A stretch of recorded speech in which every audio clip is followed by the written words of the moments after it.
जो जानवरों के साथ सोता हो उसके साथ मैं इसकी सुहागरात मनवाऊंगा। ऐसे दूल्हे से शादी कराऊंगा इस दुल्हन की जिसके कपड़ों में धागे कम हो और छेद ज्यादा, शरीर से इतनी बदबू आए कि पंडित को अपनी नाक बंद करके मंत्र पढ़ने पड़े। कुल मिला के इस शिप्रा के लिए दूल्हा नहीं सुअर चाहिए। और फिर जब शिप्रा नाम की उस दुल्हन की जबरदस्ती ऐसे ही एक भिखारी से शादी की जाने लगी, तब मैं इस भिखारी से कभी शादी नहीं करूंगी। छोड़ो मेरा हाथ। दुल्हन के लाल जोड़े में सजी शिप्रा की आवाज पूरे पंडाल में गूंज उठी, लेकिन उसकी ये हिम्मत ज्यादा देर तक टिक नहीं पाई। अगले ही पल मुख्तार नाम के उस खतरनाक गुंडे ने उसके छोटे भाई राहुल की कनपटी पर बंदूक तान दी। नहीं नहीं, मेरे भाई को छोड़ दो। तुम्हारी दुश्मनी मुझसे है ना, तो मेरी जान ले लो। मुख्तार के होठों पर एक खतरनाक मुस्कान फैल गई। उसकी आंखों में नफरत और बदले की आग साफ दिखाई दे रही थी। अगर तुमने मेरे भाई का रिश्ता ठुकराया ना होता तो आज तुम इस शहर की रानी होती, लेकिन नहीं, तुम्हारे नसीब में तो एक भिखारी की बीवी बनना ही लिखा है। ये सुनते ही शिप्रा के पिता राजदीप राय, जो अब तक अपनी बेटी की बेबसी देख रहे थे, अचानक टूट गए। वो कांपते हुए कदमों से मुख्तार के पास आए और सबके सामने हाथ जोड़कर उसके पैरों में गिर पड़े। प्लीज मुझे माफ कर दो, मुझसे गलती हो गई। मैं इस भरी महफिल में तुमसे माफी मांगता हूँ। मेरी बेटी की जिंदगी बर्बाद मत करो प्लीज। दरअसल कुछ महीनों पहले जब मुख्तार के भाई ने शिप्रा से शादी का प्रस्ताव रखा था तो शिप्रा ने साफ मना कर दिया था। इस पर उसके भाई ने शिप्रा के साथ छेड़खानी कर ली और शिप्रा ने उसे जेल भिजवा दिया। इसी बात का बदला लेने के लिए कुछ देर पहले मुख्तार ने अपनी चाल चल दी थी। जब विहान अपनी बारात लेकर शिप्रा के घर की ओर बढ़ रहा था, तभी अचानक मुख्तार ने वो बारात रुकवा दी। ये शादी नहीं होगी। ये सुनते ही वहाँ सन्नाटा छा गया। भाई ये क्या कह रहे हो आप? आज मेरे बेटे की शादी है। अगर शादी हुई तो दूल्हा जिंदा वापस नहीं जाएगा। भाई हम अभी वापस चले जाते हैं। लेकिन मुख्तार का बदला अभी पूरा नहीं हुआ था। उसकी नजर मंदिर की सीढ़ियों पर बैठे एक भिखारी पर पड़ी। उसके कपड़े मैले और फटे हुए थे, सिर और दाढ़ी के बाल बढ़े हुए थे। कल्ला, उस भिखारी को यहाँ लेकर आओ, इसे घोड़ी पर बिठाओ, आज इसकी शादी होगी शिप्रा से। बारात के आगे हाथों में बंदूकें लिए गुंडे नाच रहे थे और वो भिखारी घोड़े पर बैठा उलझनों में था। उसे समझ नहीं आ रहा था कि आखिर हो क्या रहा है। बैंड बाजों और गोलियों की आवाज के साथ उस भिखारी की बारात शिप्रा के घर आ पहुंची। फिर जब शिप्रा ने इस शादी से इनकार किया तो मुख्तार ने उसके भाई की कनपटी पर बंदूक तानते हुए कहा, अगर अपने भाई की सलामती चाहती हो तो तुम्हें इस भिखारी से शादी करनी पड़ेगी।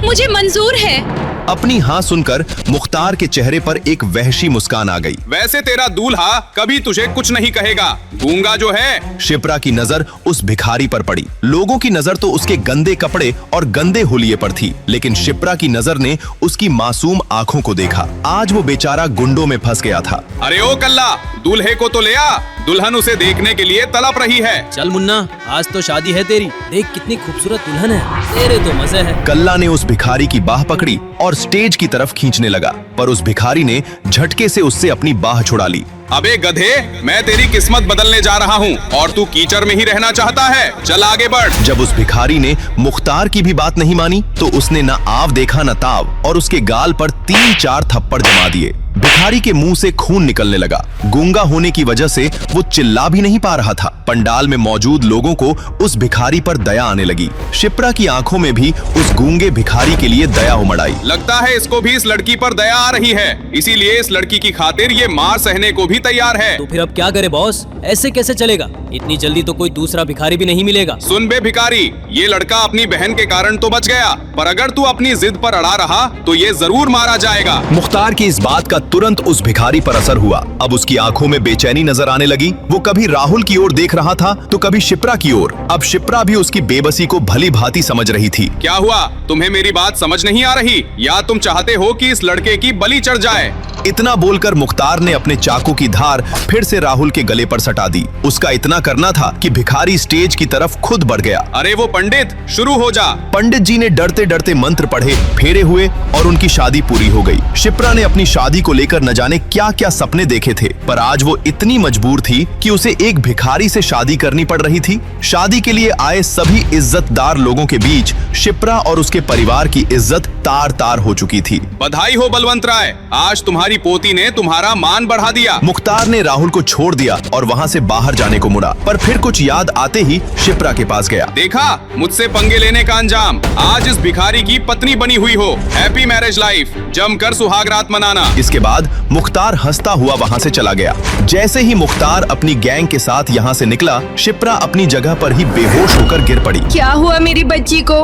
अरे कोई देखो जरा। घबराने की जरूरत नहीं है, ज्यादा स्ट्रेस के कारण ये बेहोश हो गई है, थोड़ी देर में होश में आ जाएगी। उसकी बात सुनकर राहुल अपनी बहन को उठाकर अंदर चला गया। वहाँ मौजूद रिश्तेदार भी धीरे धीरे अपनी हंसी दबाते हुए वहाँ से निकलने लगे। मौका पाकर वो गूंगा भिखारी भी चुपचाप वहाँ से मंदिर की तरफ चला गया। होश में आते ही शिप्रा रोने लगी। तुम रो मत, हम जल्द ही उस भिखारी से तुम्हारा तलाक करवा देंगे। पर शिप्रा ने जैसे अपने मन में कुछ कठोर फैसला ले लिया था। उसने तुरंत अपने आंसू पोंछे। चाहे कुछ भी हो दादाजी, और चाहे वो कोई भी हो, अग्नि के फेरे लिए हैं उसने मेरे साथ। मेरी मांग में सिंदूर भरा है और आज से वही मेरा पति है। मैं इस शादी को पूरे सम्मान के साथ निभाऊंगी। ये सुनकर शिप्रा की चाची सरला बोली, ओहो, बढ़िया ही सती सावित्री बनने वाली।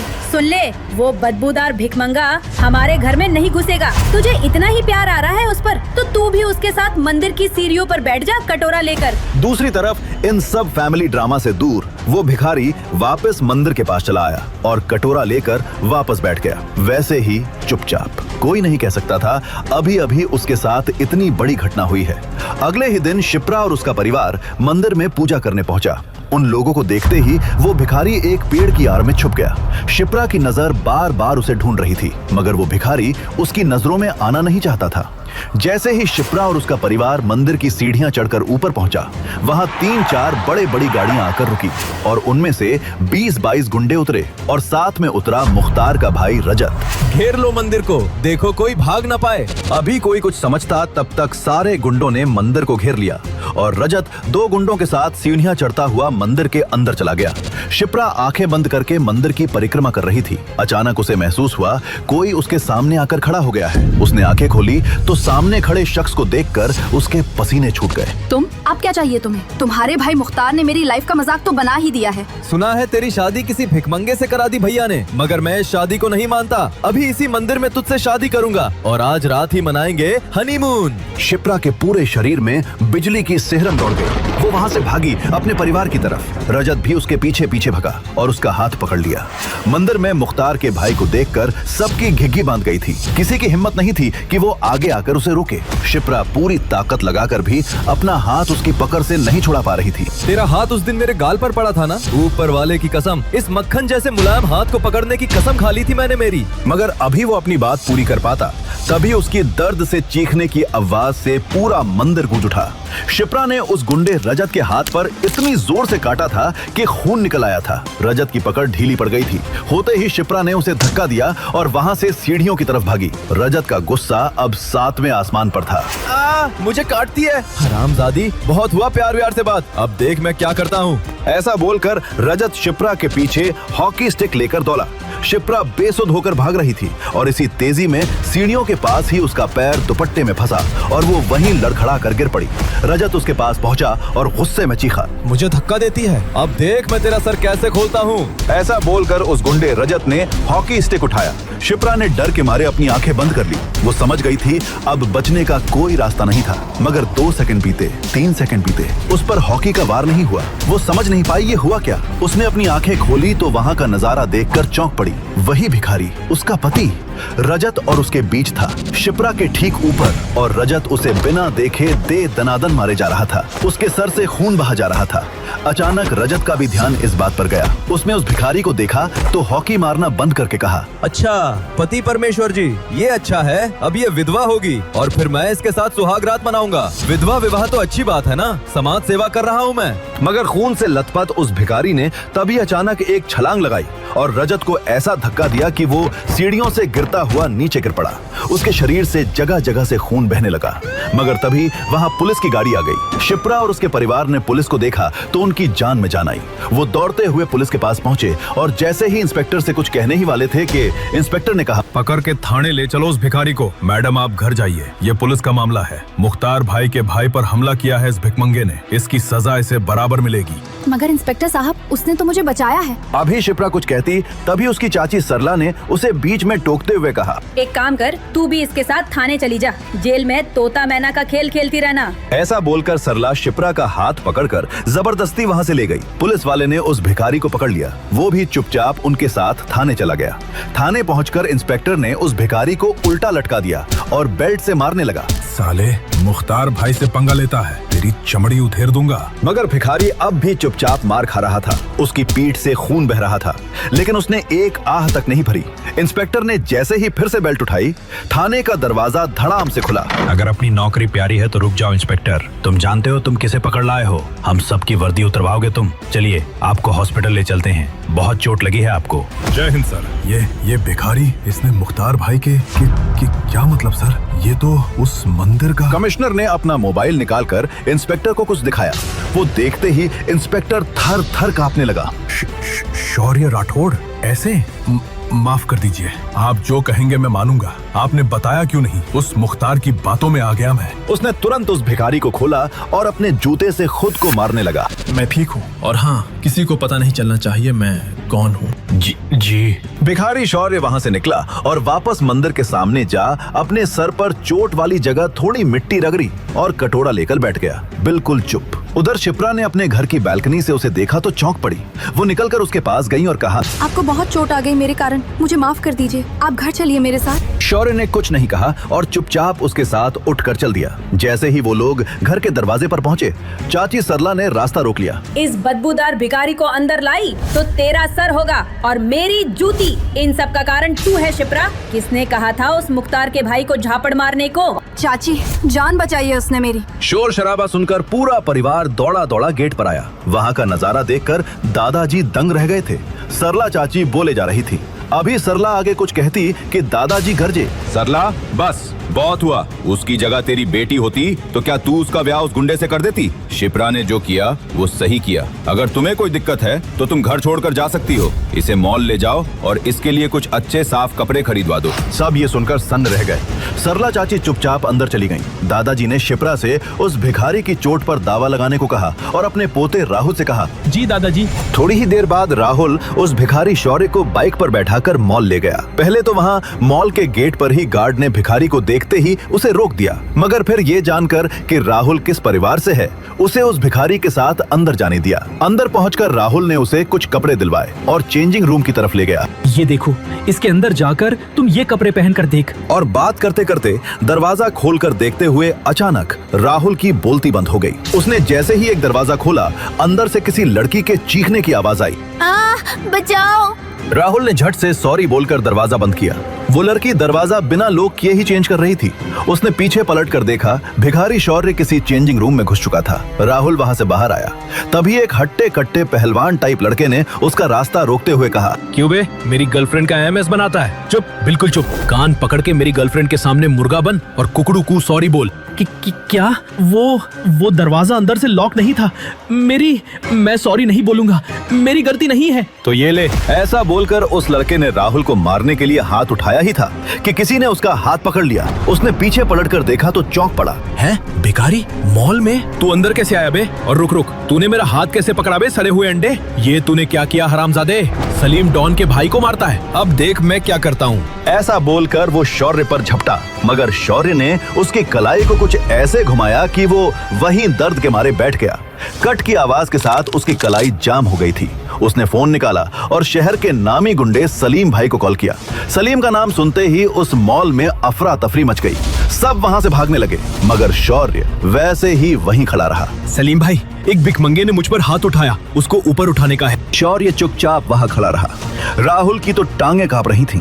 वो पसीने में नहा गया था। थोड़ी ही देर बाद वहां गुंडों से भरी गाड़ी आई और उसमें से उतरा खूंखार डॉन सलीम। आते ही उसने एक फायर किया और उसके गुंडों ने वहां घुसते ही शौर्य पर हमला कर दिया। मगर फिर वहां का सीन देखकर उन सब की आंखें बाहर निकल आईं। 10 सेकंड में 10 गुंडे वहां जमीन पर पड़े धूल चाट रहे थे। सलीम भाई को अपनी आंखों पर भरोसा नहीं हुआ।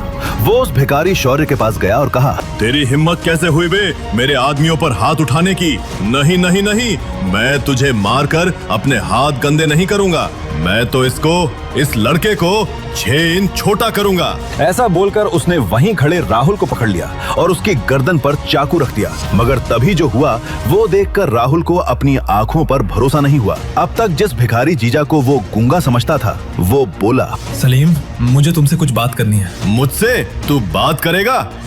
तुझ जैसे भिखमंगे पर मैं थूकूं भी नहीं। नहीं सुनेगा तो तेरा ही नुकसान होगा। सलीम ने कुछ सोचा और कहा, अच्छा ठीक है, बोल। ऐसे नहीं, तेरे कान में। अबे ओए, खेल चल रहा है क्या इधर? ये लड़का तो गया। उसके बाद कुछ हुआ तो उसका जिम्मेदार मैं नहीं होऊंगा। सलीम सोच में पड़ गया, फिर बोला, ठीक है, आप बोल कान में। भिखारी शौर्य उसके पास गया और उसके कान में कुछ कहा। वो बात सुनते ही सलीम के हाथ पैर सुन्न हो गए। राहुल उसके हाथ से छूट गया। वो अपने भाई की तरफ मुड़ा और कहा, जावेद भाई, अपनी गर्लफ्रेंड को बोल इनके सामने मुर्गी बनकर कुकड़ू को सॉरी बोले। ऐसा बोलकर वो डर के मारे वहीं बेहोश हो गया। सब ये नजारा देखकर हैरान थे। वो हत्ता कट्टा लड़का जावेद, जो अब तक अपने डॉन भाई के नाम पर उछल रहा था, पसीने पसीने हो गया था। शौर्य ने राहुल का हाथ पकड़ा और वहां से निकल गया। बीच रास्ते में राहुल ने उससे पूछा, वो इतना बड़ा डॉन सलीम, क्या कहा तुमने उसके कान में कि वो घबरा गया? शौर्य उसका सवाल सुनकर भी चुप रहा और सामने की तरफ देखता रहा। राहुल ने फिर कहा, देखो अब ये सब नाटक करके कोई फायदा नहीं, मुझे पता है तुम बोल सकते हो। शौर्य ने राहुल के सवाल का जवाब दिए बिना कहा, घर में किसी को भी इस घटना के बारे में मत बताना। क्या मतलब? मैं तुमसे कुछ पूछ रहा हूँ, तुमने ये सब कैसे किया? क्या कहा तुमने उस डॉन को कि वो रोने लगा? वो सब छोड़ो, तुम्हें पता है ना सलीम भी मुख्तार का ही आदमी है। अगर तुमने घर में इस घटना के बारे में बताया तो लोग समझेंगे मुख्तार के लोग तुम्हारे परिवार के पीछे पड़े हैं और फिर तुम्हारा कहीं भी निकलना बंद भी करवा सकते हैं। नहीं, मुझे अपनी आजादी प्यारी है, मैं किसी से कुछ नहीं कहूँगा। जब वो लोग घर पहुँचे तो सबने उसे उन्हीं भिखारी वाले कपड़ों में देखा तो चौंक पड़े। दादाजी राहुल को डांटने लगे। तभी शौर्य बोला, उसकी कोई गलती नहीं है, वहाँ मॉल में मुझे घुसने ही नहीं दिया। वैसे भी मैं अच्छे कपड़े पहनूंगा तो कोई मुझे भीख नहीं देगा। भिखारी जमाई शौर्य को बोलता देखकर राहुल को छोड़कर बाकी सारे लोग हैरान रह गए। शिप्रा ने चौंक कर पूछा, तुम बोल सकते हो? तो तुम शादी के दिन गूंगे क्यों बने हुए थे? वो मुख्तार के सामने आप जैसे बड़े लोग कुछ नहीं पा रहे थे, तो मैं तो एक भिखारी हूँ। अचानक मेरे साथ जो हुआ उससे मेरा दिमाग सुन्न पड़ गया था। उसकी ये बात सबको सही लगी। आखिर एक भिखारी मुख्तार जैसे डॉन के सामने क्या बोल सकता था? तभी दादाजी बोले, ठीक है, सारा शहर जान चुका है शिप्रा की शादी तुम जैसे भिखारी से हुई है। हम तुम्हें मंदिर में भीख मांगने के लिए नहीं छोड़ सकते। तुम यही रहोगे, हमारे नौकरों के कुछ पुराने कपड़े होंगे, तुम वही पहन लो। ये सब सुनकर शिप्रा की माँ और चाची ने बुरा सा मुंह बना लिया। मगर पिताजी, ये भिखारी हमारे घर में। जब तक शिप्रा तलाक के लिए मान नहीं जाती, हमें ये करना ही होगा। ये नौकरों के साथ रहेगा, बाहर किसी को कुछ पता नहीं चलना चाहिए। दादाजी की बात सबको माननी ही पड़ी। वो भिखारी हस्बैंड शौर्य वही शिप्रा के घर के नौकरों के कमरे में रहने चला गया। अगली ही सुबह शिप्रा अपने फोन पर पैनिक होकर किसी से बात करते हुए निकली। नहीं अनिश, तुम ऐसा नहीं कर सकते। तुम्हारे मॉल में सबसे ज्यादा बिक्री मेरे ही ब्रांड के कपड़ों का है। तुम मेरे ब्रांड को वहाँ से हटा कैसे सकते हो? उधर से अनिश नाम के उस बिजनेसमैन ने कुछ ऐसा कहा जिसे सुनकर शिप्रा और तमतमा गई और कहा, ठीक है, मैं वहीं आकर तुमसे बात करती हूँ। ऐसा बोलकर शिप्रा गुस्से में घर से A to Z मॉल के लिए निकल गई। A to Z mall Rajasthan का सबसे बड़ा मॉल था और शिप्रा की क्लोथ कलेक्शन की सेल का सबसे बड़ा हिस्सा वहीं से आता था। वहाँ के मालिक अनिश ने अचानक शिप्रा के ब्रांड को अपने मॉल में बैन कर दिया था और उसके ब्रांड के सारे कपड़े वहाँ से हटा दिए। शिप्रा जब गुस्से में वहाँ पहुँची तो अनिश अपने केबिन में चिल कर रहा था। अंदर घुसते ही शिप्रा उस पर चीखने लगी, मगर अनिश को इन सब से कोई फर्क नहीं पड़ा। उसने एक कुटिल मुस्कान देते हुए कहा, एक लड़की जिसका हस्बैंड रास्ते का भिखारी हो, उसका ब्रांड हमारे मॉल में होने से बहुत ही बदनामी हो रही थी। वो ब्रांड हमारे स्टैंडर्ड को गिरा रहा था। ये सुनकर शिप्रा जितना चौंकी उतना ही और गुस्से में भी आ गई। सारे शहर को पता चल चुका था बलवंत राय की पोती की शादी एक भिखारी से करवा दी गई थी। वो गुस्से में बोली, मेरी प्राइवेट लाइफ से मेरे ब्रांड का क्या लेना देना? मेरा ब्रांड इतना पॉपुलर है, कपड़े इतने अच्छे हैं कि मार्केट में आते ही खत्म हो जाते हैं। तुम उसे ऐसे किसी बेकार के कारण से यहाँ से नहीं हटा सकते। आखिर तुम चाहते क्या हो? अनीश ने ऊपर से नीचे तक शिप्रा को गंदी नजरों से देखा और कहा, वैसे एक रास्ता है। कौन सा रास्ता? ये सुनते ही शिप्रा सर से पांव तक कांप उठी। वो तमतमाते हुए आगे बढ़ी और अनीश को एक जोर का झापड़ लगाया। अनीश गुस्से में आ गया मगर मुस्कुराते हुए कहा, अरे जाने मन, सिर्फ तुम्हारे ब्रांड को जड़ा ही नहीं बल्कि इसके बदले मैं तुम्हें पैसे भी दूंगा। ऐसा बोलकर अनीश ने अपनी जेब से 1 रुपए का सिक्का निकाला और शिप्रा की तरफ फेंक दिया। एक भिखारी की बीवी के लिए 1 रुपया तो काफी होगा। शिप्रा गुस्से और शर्म के मारे वहां से निकल गई। वो घर पहुंची तो देखा उसकी माँ उस भिखारी दामाद से पोंछा लगवा रही थी। उस भिखारी को अपने सामने देखकर उसका गुस्सा और बढ़ गया। शिप्रा की माँ ने जब उसे इतने गुस्से में देखा तो पूछा, क्या हुआ शिप्रा बेटा, क्या कहा उस अनीश ने? शिप्रा ने अपनी माँ को सारी बात बताई। ये सुनकर उसकी माँ ने गुस्से में उस भिखारी दामाद को लात मारते हुए कहा, सब इस भिखमंगे की वजह से हुआ है, भाग यहाँ से, राहु केतु की औलाद। शिप्रा का भिखारी पति वहाँ से उठकर चुपचाप चला गया। अपने कमरे में जाकर उसने राय मेंशन के बूढ़े नौकर से उसका फोन मांगा और कहीं कॉल किया। थोड़ी ही देर बाद शिप्रा का फोन बजा। उसने देखा ये अनीश का फोन है। अनीश का फोन? इसकी मैं अभी बंद बजती हूँ। हेलो? मगर उधर से अनीश जो बोला वो सुनकर शिप्रा को अपने कानों पर विश्वास नहीं हुआ। अनीश रो रहा था और बोल रहा था, शिप्रा, मुझे माफ कर दो, मैं बर्बाद हो गया, सड़क पर आ गया मैं। क्या किया तुमने मेरे साथ? शिप्रा कुछ समझ नहीं पा रही थी। अनीश ये सब क्या बोल रहा है? अभी वो कुछ बोलती उसके पहले ही शिप्रा को फोन पर अनीश की पिटाई की आवाज सुनाई दी और फिर फोन कट गया। उसने जल्दी से टीवी ऑन करके न्यूज लगाया। उसमें ब्रेकिंग न्यूज देखकर वो चौंक पड़ी। Breaking news! आज अचानक राजस्थान के सबसे बड़े मॉल A to Z के शेयर्स 0 रुपए पर आ गए और अगले 2 सेकंड में ही ऑल को बिग बुल मॉल्स लिमिटेड ने उसे सिर्फ 1 रुपए में खरीद लिया।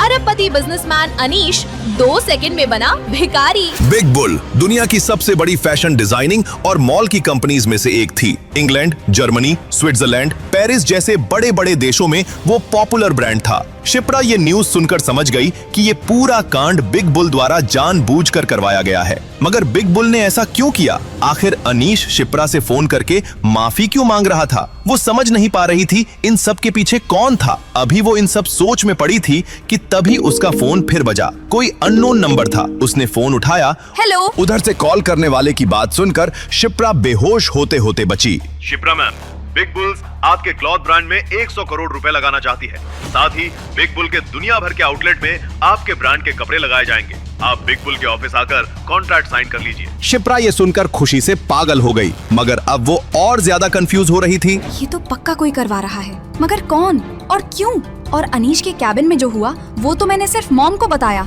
तो ये सब किसे और कैसे पता चला? तभी शिप्रा कुछ सोचकर चौंक पड़ी। वो भिखारी?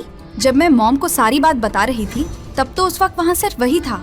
ओह, मैं भी क्या सोच रही हूँ, वो भिखारी है, वो ये सब नहीं कर सकता। मगर कौन? घर में जब सबने ये न्यूज सुनी तो सबकी खुशी का ठिकाना नहीं रहा। पिछले कुछ दिनों में ये पहली खुशी की बात घर में आई थी, और वो भी ऐसी खुशी जो किसी ने सपने में भी नहीं सोचा था। दादाजी ने ऐलान किया, शिप्रा के इस अचीवमेंट के लिए आज शाम में हमारी तरफ से पार्टी। सभी पार्टी की तैयारी में लग गए। दादाजी अपने कमरे में पहुंचे ही थे कि तभी दादाजी के फोन की घंटी बजी। उस पर लिखा नाम देखकर उनका चेहरा पीला पड़ गया। मुख्तार ने फिर फोन किया था। उन्होंने डरते डरते फोन उठाया तो दूसरी तरफ से मुख्तार बोला, बलवंत राय, कैसा लग रहा है एक भिखारी को दामाद बनाकर? तुम क्या चाहते हो? एक तो तुमने शिप्रा की शादी जबरदस्ती उस भिखारी से करवा दी, उसके बाद भी तुम्हारे उस गुंडे भाई ने फिर से मेरी पोती को छेड़ा। हमने दर्द दिया है, हम ही दवा देंगे। अपनी पोती को बोलो मेरे भाई पर से केस वापस ले ले, फिर कोई तुम्हारी फैमिली को कभी परेशान नहीं करेगा। एक काम कर, आधे घंटे में मुझे होटल राजकमल में मिलो, मैं बताता हूँ क्या करना है। ये सब बातें सुनकर राय फैमिली में अफरा तफरी मच गई। पता नहीं मुख्तार नाम का वो गुंडा अब क्या करने वाला था। दादाजी होटल राजकमल जाने की तैयारी करने लगे। शिप्रा ने कहा, दादाजी मैं भी चलती हूँ आपके साथ। नहीं, पता नहीं वो क्या कर बैठे। सिर्फ मैं और तुम्हारे पापा जाएंगे वहाँ। अगर हमें 2 घंटे से ज्यादा लगा तो तुम पुलिस को फोन कर देना। ठीक है दादाजी। दादाजी और शिप्रा के पापा तैयार होकर बाहर निकले तो पता चला ड्राइवर छुट्टी पर है। शौर्य भी अब तक नहाकर नौकरों के कपड़े पहनकर वहाँ आ चुका था। दादाजी ने शौर्य से पूछा, तुम्हें ड्राइविंग आती है? हाँ, चलिए मैं ही आपको ले चलता हूँ। भिखारियों जैसी दाढ़ी में नौकरों के कपड़े जो कि शौर्य को ठीक भी नहीं आ रहे थे पहनकर वो दादाजी का ड्राइवर बनकर गाड़ी को होटल राजकमल ले गया। दादाजी और शिप्रा के पापा जल्दी से अंदर चले गए और शौर्य वहीं पार्किंग में बैठा रहा। राजकमल होटल राजस्थान के सबसे बड़े होटल्स में था। वहां आने वाले लोगों के ड्राइवर भी महंगे कपड़े पहनते थे। वहां बलवंत राय के ड्राइवर को ऐसी हालत में देखकर सब उन पर हंस रहे थे। उधर जब शिप्रा के दादाजी बलवंत राय और शिप्रा के पापा अंदर पहुंचे तो मुख्तार ने उनसे कहा, मैंने गुस्से में आकर उस भिखारी से आपकी पोती की शादी करवा दी। इस बात से मेरा भाई नाराज है। अगर उससे आपकी पोती की दोबारा शादी करवा दी जाए तो वो शांत बैठ सकता है। क्या? मगर शिप्रा उस भिखारी को तलाक देने को तैयार नहीं है। तो फिर मेरा भाई आपकी फैमिली के साथ क्या करेगा उस पर मेरा कोई जोर नहीं। क्या? तो बोलो क्या करना होगा। मेरी पोती और तुम्हारे गुंडे भाई के चलते हमारे पूरे परिवार की जान पर बनाई है। अगर वो भिखारी ही इस दुनिया में ना रहे तो? हाँ ये सही है, मैं उसे अभी बुलाता हूँ। तुरंत मुख्तार का एक आदमी शौर्य को बुलाने चला गया। जब वो आदमी शौर्य को लेकर होटल के गेट पर पहुंचा तो गार्ड ने उसे रोकते हुए कहा, ए रुक, इस भिखारी को अंदर कहाँ लेकर जा रहा है? सड़क का ढाबा समझ लिया है क्या? अबे हट, ज्यादा बड़बड़ की तो 1 सेकंड के अंदर तेरी लाश यहाँ मिलेगी। शोर शराबा सुनकर 4 मुष्टंडे हट्टे कट्टे गार्ड वहाँ पहुँच गए और उस गुंडे को पकड़ लिया। तभी भिखारी शौर्य बोला, मुख्तार डॉन ने बुलाया है मुझे अंदर। मुख्तार का नाम सुनकर उन सब ने अपना हाथ नीचे कर दिया। वो डर के मारे कांपने लगे और एक तरफ हट गए। गुंडा शौर्य को लेकर अंदर गया। पूरा होटल एक भिखारी को वहाँ देखकर हैरान था। मुख्तार का आदमी शौर्य को लेकर उस कमरे में पहुंचा। वहाँ बलवंत राय और शिप्रा के पापा पहले से तैयार बैठे थे।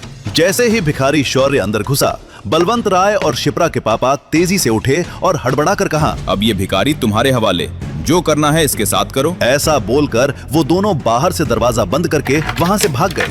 अंदर अब बस मुख्तार और शौर्य थे। मुख्तार ने अपनी बंदूक निकालकर शौर्य के सर पर रख दिया। भिखारी होकर अमीरों के पैसे पर ऐश करना चाहता है? चल तुझे भिखारी की लाइफ से आजादी दिलवाता हूँ, बस एक गोली और तेरे ऐश ही ऐश। और तभी शौर्य बोला। ये देखकर मुख्तार के होश उड़ गए। उसने भी सोचा था ये गूंगा है। शौर्य बोला, साहब मेरी एक अंतिम इच्छा है, वो पूरी कर दो।